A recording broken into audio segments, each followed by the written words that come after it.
Hi guys, so it's always good to see Lord Frost, the unelected bureaucrat, answer questions in the House of Lords, as it seems that peers are willing to challenge Brexiteers a bit more forcefully than their colleagues in the House of Commons do. Anyway, Lord Frost and his boss Boris Johnson have begun the search for a public position, a public figure, whose role is to find the benefits of Brexit.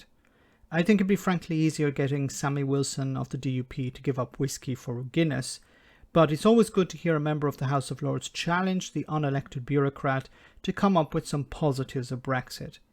Anyway, let's hear what he had to say, and I'll go through each of the points one by one. My Lords, it is very surprising that the government needs not only a director, but a whole unit paid and tasked with searching for Brexit opportunities. For the noble Lord, the Minister and his like-minded colleagues, these are surely self-evident. Can the noble Lord therefore list for me now, specifically, and not with some grandiose global Britain rhetoric, what those Brexit opportunities are, sufficient to outweigh the very specific Brexit losses, such as difficulty working in the EU, the hassle in exporting and importing, and the shortage of workers in a range of sectors? My Lords, I'm very happy to do so. For example, we have already brought in a new points-based immigration system. Okay, so the points-based immigration system. Now, I've highlighted this on numerous occasions. This makes it more difficult for companies to hire the staff they need.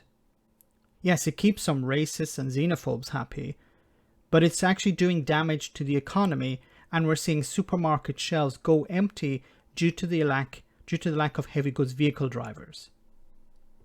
We have already brought in new arrangements for support to our farmers, replacing... Okay, so support for farmers. So he seems to think that it's a benefit to take taxpayer money and hand it over to farmers in order to compensate them for the consequences of Brexit. How the hell is this a benefit? Common agricultural policy. We are beginning to agree free trade agreements with a range of countries around the world. Free trade agreements. Okay.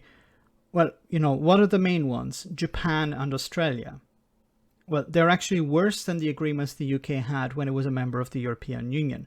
And UK farmers are up in arms at the moment over what will happen to them when cheap meat floods the UK market.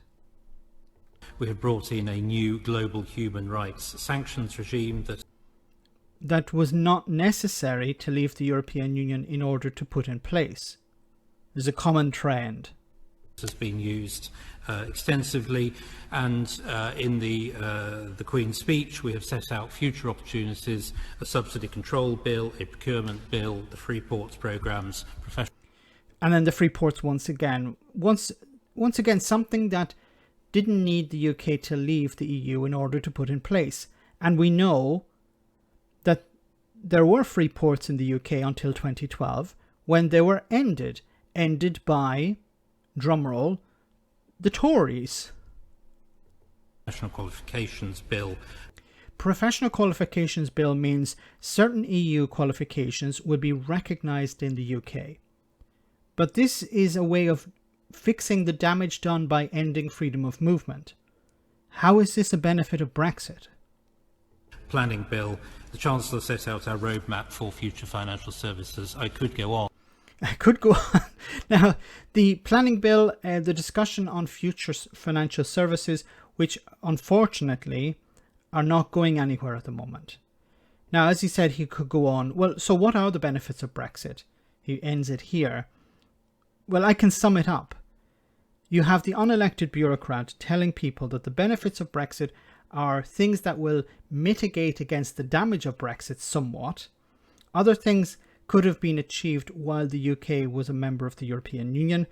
And finally, a promise to do something in the future, even though it seems to be going nowhere at the moment.